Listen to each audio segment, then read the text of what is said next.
ગુજરાતમાં ભગવાન શ્રી કૃષ્ણની કર્મભૂમિ દ્વારકા નગરીથી 20 મિનિટના અંતરે આવેલ છે દેવાધિદેવ મહાદેવનું દારૂકા વનમાં આવેલ દ્વાદશ નાગેશ્વર મંદિર, જે 12 જ્યોતિર્લિંગમાંનું એક છે.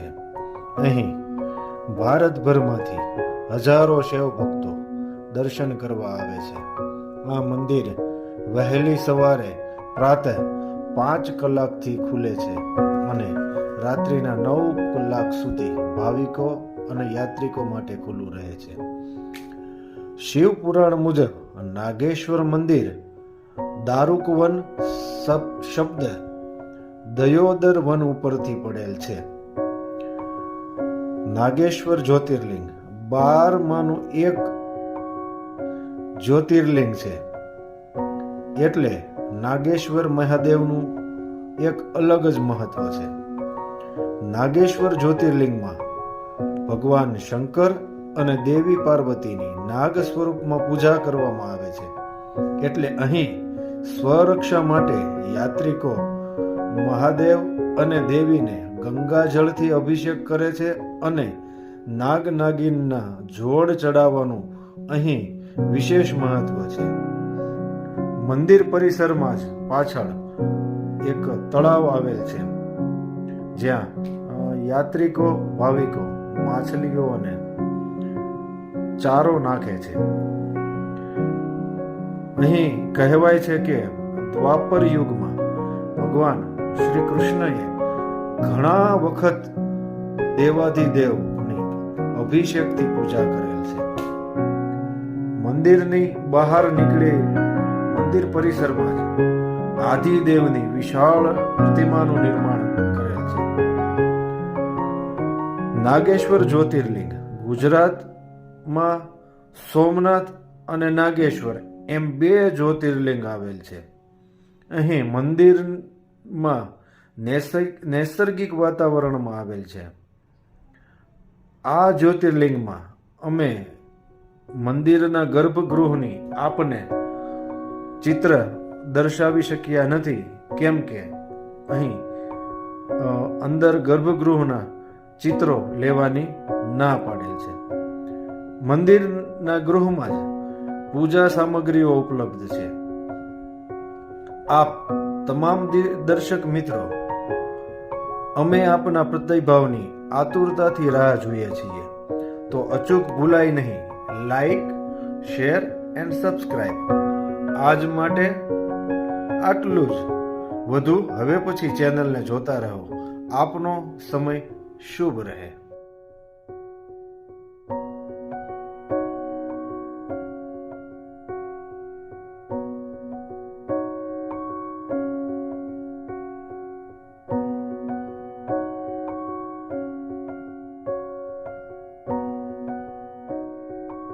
અહીં ભગવાન શિવની તેમજ માતા પાર્વતીની નાગ સ્વરૂપે પૂજા કરવામાં આવે છે.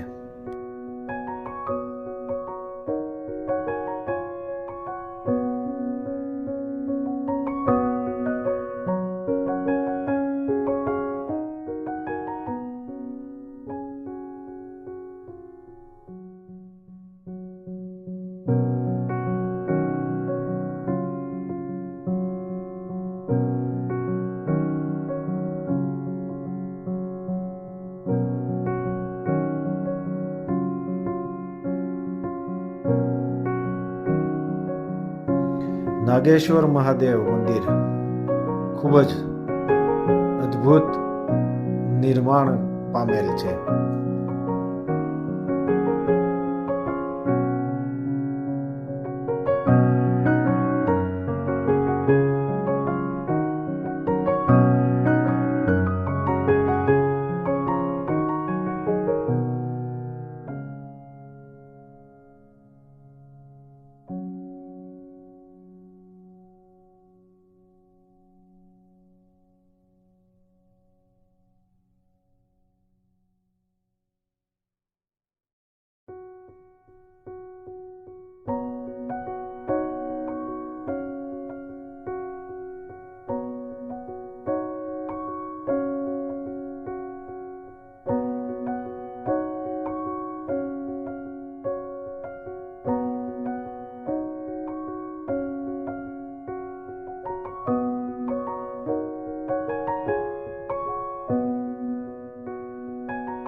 મંદિર પરિસરમાં જ મહાદેવની આદિયોગીની વિશાળ પ્રતિમાનું નિર્માણ થયેલ છે.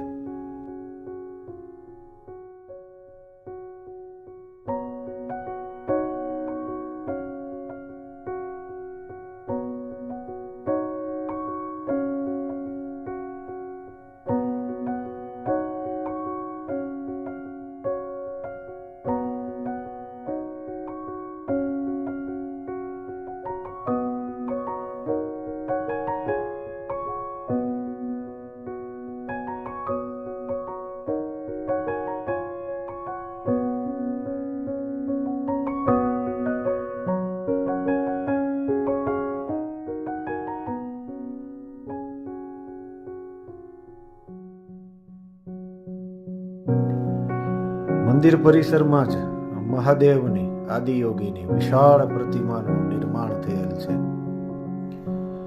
12 જ્યોતિર્લિંગમાંનું 8મા નંબરનું જ્યોતિર્લિંગ એટલે નાગેશ્વર મહાદેવ.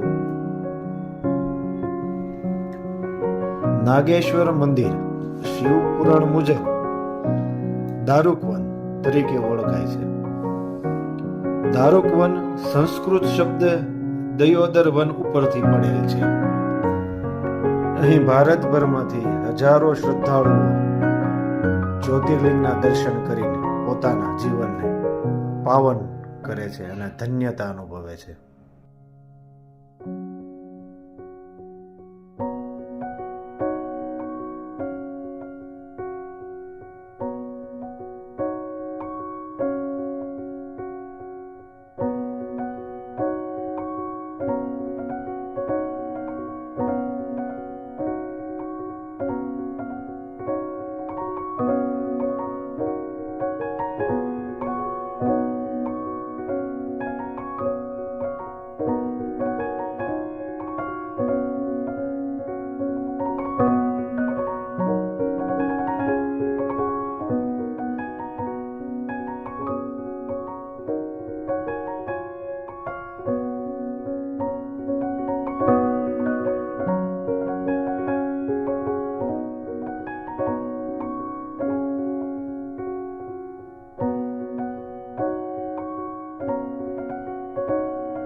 અમે અમારા ચેનલના માધ્યમથી જે વિડીયો નિર્માણ કરીએ છીએ એ માત્ર આપને વિખૂટી પડેલી વિસરાયેલી સંસ્કૃતિથી વાકેફ કરાવવાના પ્રયત્નથી કરીએ છીએ.